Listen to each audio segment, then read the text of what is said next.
When you wake up in the morning, you have to decide which of these four things do I need to work on today? Do I need to work on more traffic? Do I need to work on converting the traffic? Do I need to work on the economics of the conversion? Or do I need to adjust 80-20 levers with the existing stuff that I already got to get rid of waste and make the stuff that works work even better? Those are the only four things that you ever do in marketing. Everything in marketing fits right here. And it's simple and it's elegant. And I just explained it in 5 minutes. Hello and welcome to the Art of Selling Online Courses. We're here to share winning strategies and secret hacks from top performers in the online course industry. My name's John Ainsworth and today's guest is Perry Marshall. Perry is one of the most expensive business strategists in the world. He's endorsed in Forbes and Inc. magazine. He's authored 10 books. At London's Royal Society, he announced the world's largest science research challenge, the $10 million Evolution 2.0 prize. His reinvention of the Pareto principle, or also known as the 80-20 principle, is published in Harvard Business Review, and his Google book laid the foundations for the $400 billion digital advertising industry. Perry's one of the people that I personally have learned the most about marketing from. He's the person who goes into the marketing principles the deepest and talks about like how the foundations of all this works more than anybody else. So today we're going to be talking about the 80-20 principle, how it applies in marketing, what it means for it to be fractal, the tactical triangle, what it is, how it was discovered, and how to use it to grow your revenue, and what espresso machines can teach you about increasing your revenue. Now, before we dive into the interview with Perry today, I want to talk you through what you can get from us in terms of support for free in order to grow your course business. Martina, one of our funnel engineers, does these incredible funnel video reviews. If you want to get your funnel, your sales page, your checkout page reviewed by Martina, and then you know exactly what to do to increase your revenue, go to pimpyourfunnel.com and fill in the form. It's going to ask you for a few different details there. I'm going to do 10 funnel reviews for free this month. We normally charge $1,000 for it, but we're going to give away 10 to listeners of this show for free this month. So go to pimpyourfunnel.com and get your free funnel review. Perry, welcome to the show. Thanks so much, man. I got to pimp my funnel, man. I mean, I know about optimizing, but pimping is a whole nother level. I've got this whole presentation that I give based around, do you remember that TV show back in the 90s, Pimp My Ride? I don't think I've ever seen it. No, okay. So what these guys do, it was, I forget, some rapper, and he would come in and people would have this terrible car and he would rock up and he'd be like, oh, we're going to pimp your ride, man. And they would put news giant spoiler on it and a TV in the back and just ridiculous stuff, you know, absolutely stupid, good fun for TV. And so I've got this presentation I do that's based around that, the whole thing based on how we're going to pimp your funnel up overall. So that's where that one comes from. So tell our audience, please, if you will, about the 80-20 rule, because I want a little bit more context, actually, just before we start. Is Perry's written what I think is one of the best books in marketing, which is 80-20 sales and marketing. And I'm in a couple of business networks and we talk about some of the stuff in this book quite a lot. And so overall, Perry is a real expert in how do you actually take the 80-20 principle and apply it to marketing. So could you talk everybody through what is the 80-20 rule? It is the most useful single thing you can understand in business. If you really wrap your head around the 80-20 principle, you will see levers everywhere and you'll never see the world the same. I read a book 20 years ago called The 80-20 Principle by Richard Koch, who's now one of my friends. He's a billionaire. And when I got to page 14, he dropped this little comment, which he never returned to anywhere else in the book. He just said, the 80-20 principle has a lot to do with chaos theory and fractals. And then he never said anything else about it. I was like, wait a minute.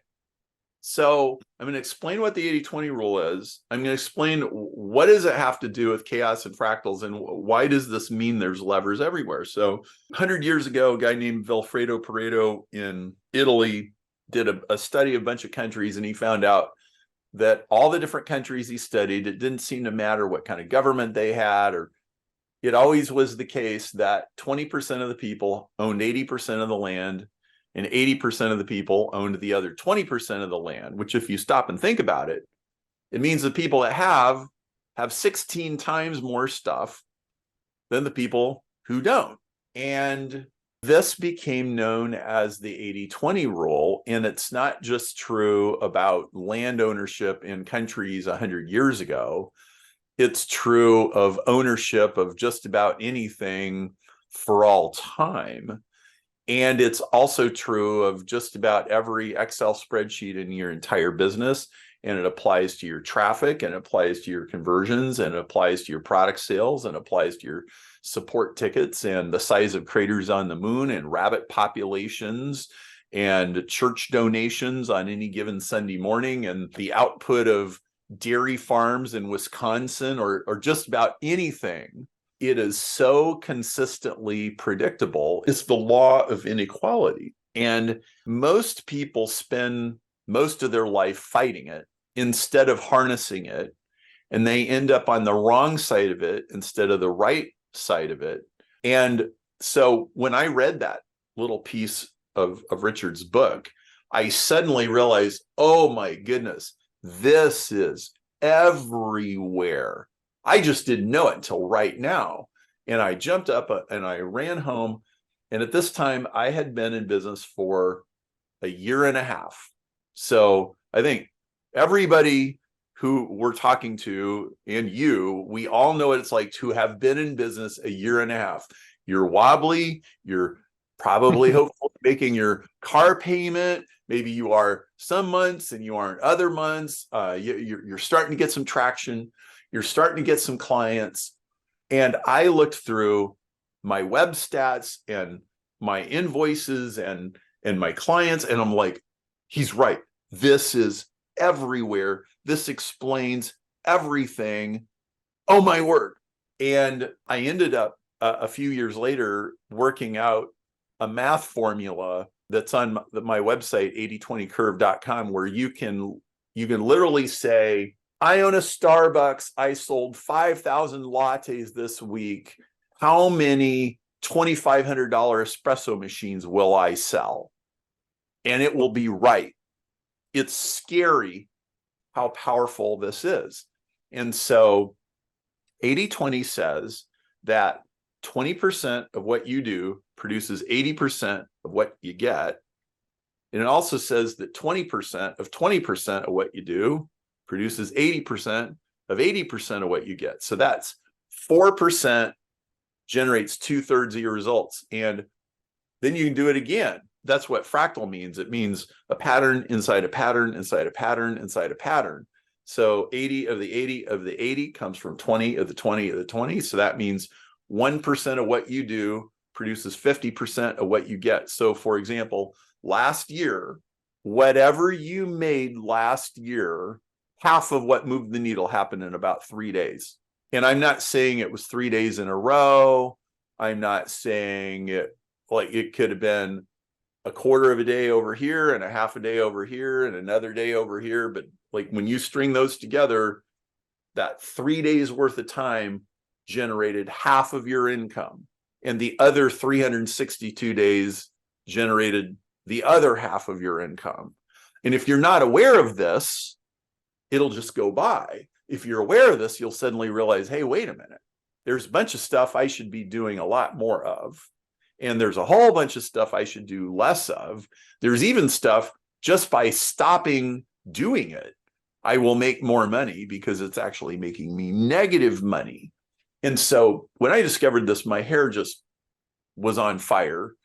And I've turned it into everything in my business. I mean, I've worked with thousands of entrepreneurs and thousands of businesses in every kind of industry that you can imagine. And 80-20 is the backbone of the whole thing. I don't know of any more elegant principle that applies to more things. It's like, how come they never taught you in school? Probably because it works and they know it works and they'd rather use it on you. And they like obedient drones who just smoke their cigarette and do what they're told. It's incredibly powerful, and I can't say enough about it. It will totally change your life if you wrap your head around it. So one of the ways that we try and use that here at Data Driven Marketing is to do the analysis of what is it that's actually working for all of our clients. So one of the things that we did about, a year and a half ago, something like that, is we track for every single project we do for clients, how long did it take to do the thing? What result did it get?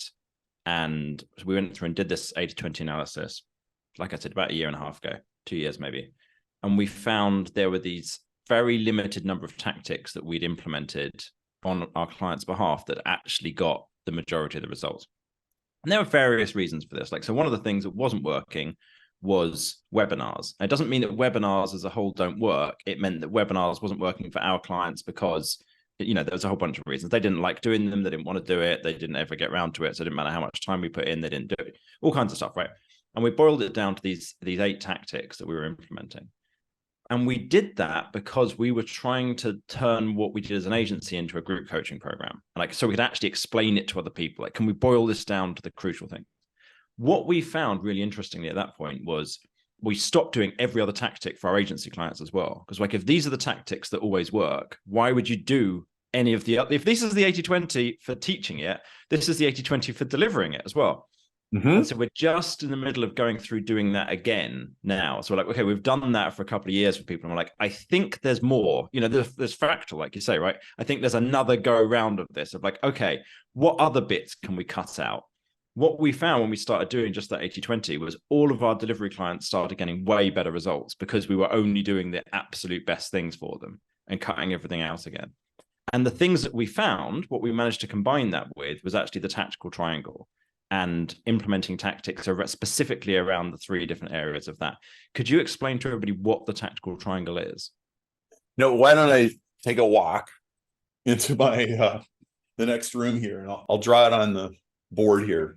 So I have a colleague who used to work for me. His name is Jack Bourne. He came up with this. I think it's one of the most brilliant things I've ever seen.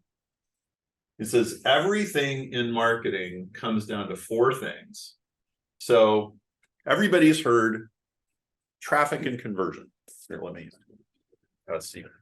Everybody's heard you need traffic, you need conversion. You need traffic, you need conversion. Well, you also need economics, because if you're converting, but you're not making money or even losing money, then you're just hurrying yourself to the poorhouse faster.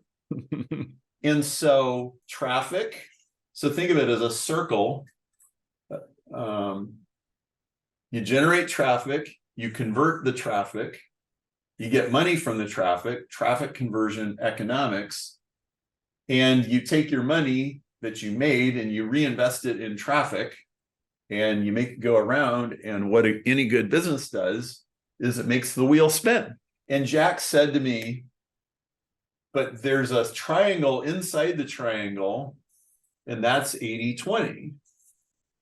And he said, it's fractal. He said, let me explain what I mean by fractal. He says, in traffic, there's another tactical triangle inside the traffic triangle. He said, so for example, if you have a Google ad, the traffic of the traffic is the impressions on the ad. He said the conversion of the traffic is the click, and the economics of the traffic is the cost per click. And the 80-20 of the traffic is the fact that inside your Google account, every single column just about is 80-20. 80% of the clicks come from 20% of the ads, and 80% of the clicks come from 20% of the keywords. And he went around and he showed, and once they get on your website, there's a traffic conversion and economics of just the expectation, like right up to the point that the person clicks the buy button. And this just blew my mind. And I have developed this now into an entire thing, but let's simplify this to what people can just understand and use on a podcast. When you wake up in the morning, you have to decide, which of these 4 things do I need to work on today? Do I need to work on more traffic? Do I need to work on converting the traffic? Do I need to work on the economics of the conversion? Or do I need to adjust 80-20 levers with the existing stuff that I already got to get rid of waste and make the stuff that works work even better? Those are the only 4 things that you ever do in marketing. Everything in marketing fits right here. And it's simple and it's elegant. And I just explained it in 5 minutes. So why don't you talk about how you guys put this to use, and we'll jazz improvise. Sure. So what we found was the easiest way for most of our clients to increase their revenue was by increasing revenue per sale. And this is one of the things I know you've talked about, is you actually do this backwards sometimes. So you start with the economics and work back. So what they were currently doing is they would have something on offer for sale, and they wouldn't have any other offers to go with it. So we added in order bumps and upsells. And what we found since is that order bumps on average increase revenue by 19% with our clients, just from adding this one step in. And for anybody who doesn't know, an order bump is an additional offer on the checkout page. An upsell is an additional offer after somebody's gone through and bought. So we added those in first, and then we're like, okay, but that's great. We've increased revenue about 40%. What can we do to drive more sales? So the average, we get more of those average order values. So what we did there was we worked on how do you increase the conversions to the email list. So do more email promotions. So more people are getting from the email list through to the sales page. Improve the sales page, so more people get to the checkout page. Improve the checkout page, so more people then go and buy. And improving the sales page, you could break down into lots of steps, like improve the offer, improve the guarantee, the headline, et cetera, et cetera. And then the final one was how do you build? So for us, the way we see the traffic side of things is how big is the email list? How, if we can have a bigger email list, then we've got more traffic coming into our email promotions. And the reason we do that is because we don't focus on driving the traffic in the first place. We don't do ads, we don't do YouTube traffic, whatever. So how can you get more people from your audience, from your YouTube channel, your website, what have you, onto your email list? So the tactics there were, how can you get a better lead magnet that people want and promote it in more places on the website and more places off the website? So for example, on your YouTube channel or your Instagram or what have you, and be mentioning it in every video on YouTube, that kind of thing. So you grow the email list there. Beautiful. Can I make this bigger? Can I make this bigger? Can I make this bigger? And with 80/20, it's usually, what do I get rid of? One of the most powerful things I ever learned in sales, I learned from John Paul Mendoza, and he called this the 5 power disqualifiers. And it's the 5 things that are always true every time anybody buys anything from anybody. And here's what they are. Number 1, they have the money. If they don't have the money, they're not buying your stuff. Now, as elementary as that may sound, when I was a sales guy, I spent years, I don't know, holding hands and singing Kumbaya, and like somehow thinking that if I got them to like me enough, that these people with no money would somehow materialize money. I don't know if you've had that experience, but if they don't have money, like, stop trying to sell them stuff. If they don't have the money, stop. 2, do they have a bleeding neck? Like, do they have an urgent desire? If you go to the emergency room with a broken arm, you think you're having an emergency, and the lady gives you a clipboard and you go sit down next to a bunch of Better Homes and Gardens magazines, and you sit there for 2 hours with your broken arm after you filled out the form, and you're like, I guess they don't think I'm having an emergency. But some guy walks in with a gunshot wound, like they don't make him fill out anything. Like they just go work on him, right? That's what I mean by bleeding neck. Like, is this actually an urgent problem? Number 3, do they buy into your unique selling proposition? If they don't, they ain't going to buy anything. Number 4, do they have the ability to say yes? Especially in corporate sales situations, there's tons of people that can say no to you, but they can't say yes. They can't approve the purchase order. They can't sign off on the thing. They don't have the funding approved. And so you could spend weeks and months in committee meetings never talking to anybody that can say yes. I did that for a long time. And number 5, it fits their overall plans. Well, when John first went into sales, his boss gave him 200 leads. And he goes, I want you to go see all these people. Now, John had been a professional gambler, and he, just from pure street smarts, he didn't really have formal sales experience, but he's like, There's no way 200 people are worth talking to. I'm not going to go see 200 people. That'll waste the next 3 months. How do I chisel this down to, 10 or 20 people that I should actually see? And he came up with the 5 power disqualifiers, and he would just go through, like, do you have the budget for this computer system? Right. And he would go through it. And then I think he had 12 appointments with actual people, and 6 of them bought. That's how sales should work. And then you can apply it to marketing.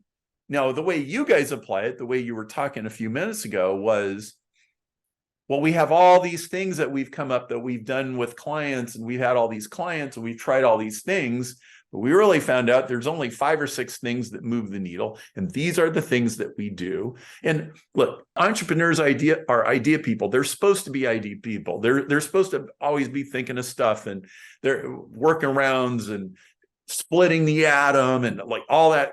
Great. But at the end of the day, you have to chisel that down to the small number of ideas that actually work, or that you have some empirical reason to think they will work. Like you've done some kind of experiment, or you pre-qualified somehow or another, or you went to your network or your mastermind group, or you got some intel from somebody. Like, no, don't ever do that, right? You get rid of stuff and you make your short list. And man, this might have been pretty important 20 years ago. It's insanely important now because, 20 years ago, the world was so much less efficient. And if you could just like type emails faster than the guy next to you, like you would get ahead. That's not true anymore. Like you can spend months or years doing stupid stuff and it just makes you poor. So what the power disqualifier says is that sales and marketing is not a convincing people process. It's a disqualification process. If you can start with who should I not sell to, cross them off, cross them off, cross them off, cross them off, it changes your whole demeanor. It has you not chasing people anymore. So here's an example of this. When Tom Milosh and I came out with the very, very first version of our Facebook book, it's like the world's first Facebook advertising book. Facebook, this was 2011, and Facebook was very green. They did not have all of the crazy demographic, psychographic voodoo that everybody's scared of, right? They didn't have that. And frankly, it was hard to make Facebook work. And if you didn't have the right kind of business and the right kind of situation, frankly, you just shouldn't do it. And so we made this quiz called Is Facebook for Me? And page 3 of the book, it said, go to this website, take this quiz, get your score. And if your score is less than 6.5 out of 10, don't even bother. And it was a disqualification quiz. And we did that because we did not want a bunch of 1-star reviews from a book that promised to be, the be all end all, that ended up, it only works for 15% of the businesses out there, like only for bands and political things and restaurants and churches. Like the early days of Facebook, it only really worked for certain kinds of things. And when you're reading a book or a website and the author tells you, ignore everything I say and go do something else unless like you meet this qualification, it completely changes the psychology of the relationship between you and the customer, because they can clearly see you're not trying to blow smoke up their butt. Yeah, one of the things we do when we have if someone gets as far through as having an actual sales call with us, then we say to them at the beginning, the point of this call is for us to try and figure out if we're a good fit to work together, because we only work with 11% of people who apply to work with us, which is true. Because there's all of these filters before that. If they've got that far, then there's a decent chance we'll work with them at that point. But like, first of all, someone's got to fill in the form on our website, and we go, okay, do they look like they might be a good fit? If they fill it in and they might be a good fit, then we'll send them through the opportunity to book a call. If they book a call, that's 15 minutes where we're checking if they are a good fit. If they're a good fit there, then we put them through to the next stage. It's just like everything is, There's no point us working with people who are going to be, I mean, there's some point working with people who are going to be unhappy. You could charge them money, I guess, but it sucks, right? It's really shit. Yes. Taking someone's money, they're not happy, they don't get a result. It's not great for word of mouth. You don't feel good, they don't feel good. The whole thing's a waste of time, really. Yeah, exactly. So 80/20 is an elimination tool. And it says, yeah, I know you're in love with these ideas, but the good ones are 16 times better than the bad ones. And in fact, they might be 100 times better. And the differential is way bigger than you think it is. The stuff that works is 10, 100, 1,000 times better than the stuff that doesn't work, even though when you put it on a to-do list, it all sort of looks the same. Yeah. So when you make your to-do list 5 minutes from now or tomorrow morning, just understand 80% of the values in 20% of that to-do list. And the bottom 3 or 4 things on your to-do list are moving you backwards, not forwards. And if you can figure out which ones those are, you're way ahead. So the way that we've managed to successfully use this is going through after the fact, looking at everything we did, going which things worked, which ones didn't. It's kind of time consuming though. So what's some tactics people can use to figure out ahead of time which ones they should do and which ones they shouldn't? Well, first of all, is it rooted in some kind of principle? When we write all of our online books, so we have a YouTube book just about to come out, we have a TikTok book, Facebook book, Google book. We wanted these books to have a long shelf life, which is hard to do when Google and Facebook are always changing their menus and their features and all that kind of stuff. And so we would always focus on, like, what is the eternal marketing principle that you would find in Scientific Advertising by Claude Hopkins from 1918? Like, what things right now, there's some version of that 100 years ago. And Nassim Nicholas Taleb has this great saying. It's something like, it's a lot easier to figure out what's not going to change in the next 100 years than it is to figure out what's going to change or how it's going to change. So 100 years from now, I'm pretty sure that people will be sitting on chairs at tables, eating food with knives and forks, and drinking wine, beer, tea, and coffee. You think that's a fair bet that 100 years from now? Why? Because people were doing all of those things 100 years ago, 200 years ago, 3,000 years ago. People were doing all those things. So those things are not going to change. I look for the things where, is this just a different example of something that's always worked? Or is this some completely new thing that nobody's ever seen before? If it's a completely new thing that nobody's ever seen before, I'm sure it's exciting and I'm sure it's sexy, but 99 times out of 100, it's not going to work.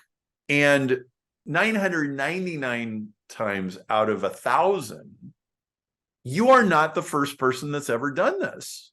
It's very rare that you are the first person to ever do this. So who already did it? I mean, that's why we have mastermind groups. That's why we read books. I think your best odds of doing something new is to borrow it from another industry.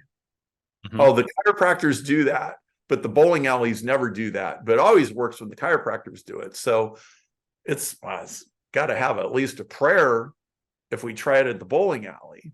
So that's kind of how I eliminate things. And then, another thing is, very few people really measure things and look at their numbers carefully. It's astounding how seldom people really know their numbers. Or if you have a Google account, it's astounding at how few people actually split test their ads and try a better one and try a better one and try a better one.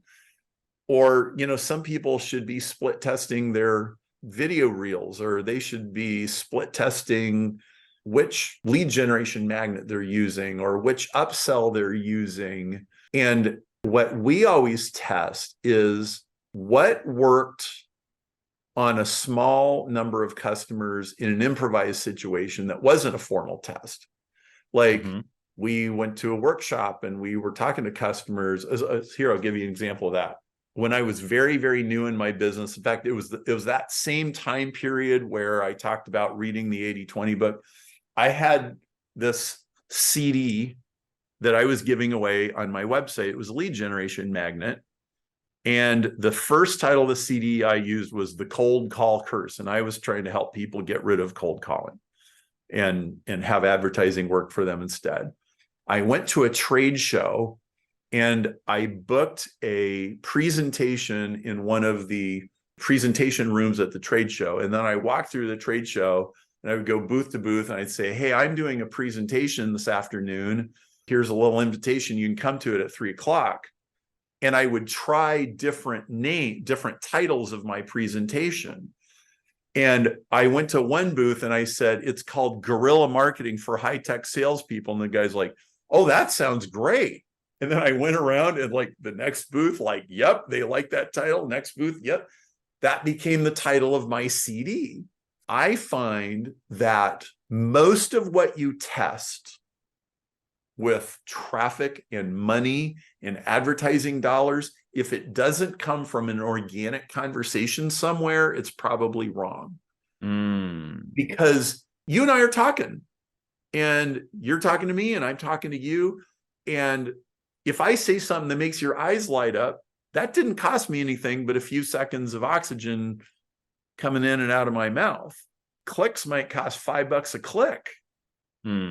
We pay very close attention to what lands with people when we're talking to them on Zoom, on the phone, on a group meeting, at a live event. You have your name for your product, but what do your customers call your product? If your customers consistently call your product something a little different than what you call it, maybe you should change the name of your product because it needs to resonate with the way they think. All right. So what I'm hearing in terms of how do you figure out the 80-20 in advance before spending tons of time on something and looking back is look at principles. Has this thing been the same for a long time? Because if it's something too new, that's probably a bad idea. If it is going to be new, then you want it to be a different version of something that's already worked. So go look back 100 years ago. Is it a tweak of something that worked? Or is it something that's working in another industry? And that's going to give you a decent chance that it's going to work. Read books, go to masterminds, find, I think what you said one place is find other people who've done that thing, who are like running a similar business to you maybe, and go like, okay, is it worked for somebody else in my kind of situation? Kind of like is Facebook ads for me test. Who is there who might know whether it's likely to work or not? Because they've tried it and they've got some similar situation. And you ask 20 people that question and try and get an idea of it. Then go, if you're looking for messaging, or maybe even tactics in terms of marketing as well, look for what's worked, where you can see the person's eyes, where you can go like, oh, I can see their facial expression. I can see how they reacted, how they're talking about it, how we go back and forth, and then use that to figure out your test that you might run on ads or on a landing page or whatever it might be. Right on. That's exactly it. Beautiful. All right. So another way that people can apply the 80-20 principle is based around the espresso machine. And you mentioned this briefly before, but could you explain the concept of this to everyone? So 80-20 says that if 80% of your money isn't coming from 20% of your customers, it wants to. The amount of money that comes from your customers wants to be very unequal. If you have a coffee shop and you sell $5 lattes and you only sell $5 lattes, then if you sold 1,000 lattes for $5, you collected $5,000.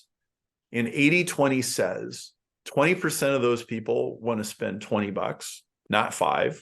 And 20% of those people want to spend $80. Like, I'm just going times 4. 1/5 the people will spend 4 times the money, and 1/5 of those people will spend 4 times that much money, and 1/5 of those people will spend 4 times that much money. That is literally what 80-20 tells you, and you just keep applying it until you're literally down to one customer. And if you run the numbers on that, what it will tell you is if 1,000 people will spend $5, one of them will spend $2,500. Because the money is burning a hole in their pocket. We all know somebody who has huge number of domain names, let's say, or a huge number of watches. I do a thing when I talk to crowds and I go, so stand up if you own more than one pair of shoes. And then I start, 5 pairs of shoes and 10 pair of shoes and 20 pair of shoes. And by the time you get to 20, there's like 1 man and 10 women. Yeah. And the most shoes I've ever had in a crowd. And one time I had 300, one time I had 600, one time I had 800. In most large crowds, there is somebody who owns 500 pairs of shoes. And I know we can all only wear 1 pair of shoes at one time, but it's ridiculously unequal. And so that means that if you don't have an espresso machine, you're leaving a ton of money on the table. This is why Starbucks sells a $2,700 gleaming stainless steel espresso machine, because one latte buyer in 1,000 will buy one, and they know that. And so if you analyze the profits of the business, the lattes only keep the lights on, and they pay the health insurance, and you don't make any money on lattes. You don't make any profit on lattes. You end up making a profit on an espresso machine. That's how the business actually works. And so there's many, many businesses that look like this, where you think, so like people think McDonald's is in the hamburger business, they're actually in the real estate business. Now that's kind of a weird example of the espresso machine business, but don't you agree that a $3 million plot of land in a building is a lot more money than a Big Mac? But they're not selling the land. So how do you mean? Well, but they're buying it, and eventually somebody will sell that land to somebody. It might be only once every 20 years, but that's where the money actually is. So even land is McDonald's espresso machine. And that's the genius, or a more ordinary example of that is a dentist. In most dentistry practices, the equity value, when the guy retires, the money is made by selling the building that he did the dentistry in. It's true. In fact, in the US, there are certain tax structures that you can take advantage of that maximize what you would put in your pocket after you did that. And so many times the real money in a business is not in what you see the business doing most of the time. Mm-hmm. In the music industry, maybe everybody knows by now, very few people make any real money on albums or streaming. The money is made on merch and front row tickets and, VIP passes from a very small number of fans who are insanely rabid. Now, in the course industry, it's if someone's mostly selling courses for $99, $149, maybe $500, something like that. It seems to me that the majority of the money, the espresso machine in there, the obvious one, is selling a group coaching program or a seminar or some kind of one-to-one coaching. Yes. Now, the downside for most people who are selling courses to that is they don't particularly want to do that. Mm-hmm. But it's where most of the money is. And look, the naked truth is, unless you're in a really narrow niche doing some obscure thing that most people have never heard of or thought of, you're not gonna make much money selling $100, $200 courses. You're gonna pay your light bill or your video crew or something, and you're not gonna have much left over. And so the espresso machine principle says that, the 1%, the 5%, the 20% of people in your market who really know what they're doing are going to figure out espresso machines. A not very obvious good espresso machine for a course creator is an affiliate relationship with a software as a service company, because they have equal and opposite problems. A course creator, if you know your subject and you're prolific and 100 different angles, you can keep cranking out courses. You can have a new one every month about some weird aspect of what you do, and you can sell it. But then you sold it to all 100 people that want to buy that, and then you can't sell any more of them. The problem with a software as a service person is they have a way of monetizing something over a long period of time, but they have a ridiculously hard time getting a new customer and grabbing them by the lapels and saying, buy this. It's very expensive. So if a course creator and a software as a service company team up and become affiliates, then, okay, you run around with your hair on fire and you generate courses and you generate seminars and stuff, and then you get it back into affiliate commissions, like maybe even lifetime affiliate commissions on the software as a service guy. I've been getting lifetime affiliate commissions from a software company for 17 years. I wish I would have sold more of their stuff when I did, but I still get about a $3,000 check every month. Yeah. And so you look for things like this, and this is the real art of economics in business. Just having a transactional business where I have this thing and I take your money and I give it to you. Thank you very much. That will buy you groceries today, but it's not the business that you're dreaming of. Beautiful. Thanks so much today for coming on, Perry. I really appreciate your time. Thank you. It was great to meet you in London at a crazy thing introduced by Alex McCarsky. I said, yeah, any friend of Alex is a friend of mine. Yeah, bring him to dinner. So you showed up and we had a great conversation. Yeah, it was awesome. If people heard this and they want some more of your wisdom, where should they go? What's some of the links you want to point them to? Go to sell8020.com and you can buy the 80/20 sales and marketing book for $7, including shipping in the US, 14 international. And we're taping dollar bills to that book to send it to you. We literally are doing that. But so let me tell you a funny statistic. 21.8% of the people who buy that book buy other stuff. Okay. And 78.2% or whatever the other don't. Yeah. And because of the 1 out of 5 that does, we've gotten a lot of really great customers out of that offer. The risk is on me. Go to sell8020.com.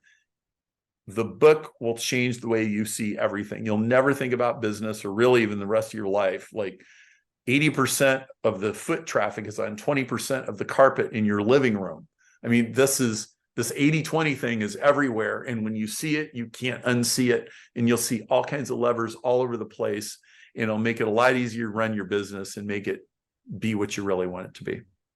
And there is no fat in that book. That is a very, very cut down, but like there'll be a section on USPs, for example, unique selling proposition, and it'll be like 5 pages. You're like, what? How's that? Like it's just boom, boom, boom, boom, boom, the whole way through. So thoroughly recommend it. I've read my copy many times. So sell8020.com, was that right?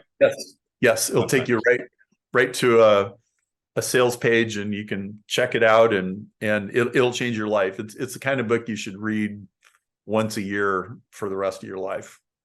Beautiful. If you found this interview useful and you want to get future episodes, please subscribe wherever you listened. Thank you so much for listening today. And Perry, thanks again so much for coming on. Thank you, John. It's a pleasure.